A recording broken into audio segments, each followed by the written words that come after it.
আমাকে একটা পেস কাটতেছে পেস, এই যে একটা পেস কাটতেছে, পেস কাটতে যায় কানতেছে।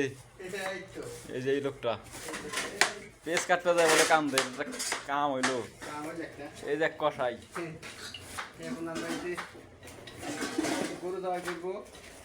এই দেখছো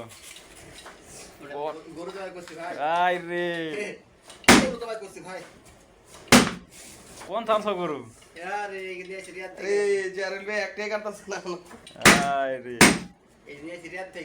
তাই নাকি? ভালো হয়েছে। এই যে একজন, এইটা হলো বাবুরছি।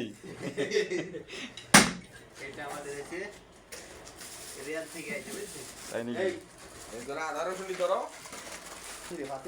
কেমন হয়েছে গরুর মাংস?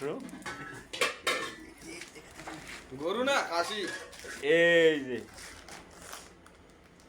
কেমন হয়েছে জানায় না আপনারা, পাকটা কেমন হবে? প্রবাসীর পাক তো, ছেলে মানুষের পাক কেমন হবে জানি না। আরো পাকের শেষেও দেখামু, ঠিক আছে কেমন হইলো, পাক করে হেরেও দেখামু, ঠিক আছে আপনাদের মাঝে।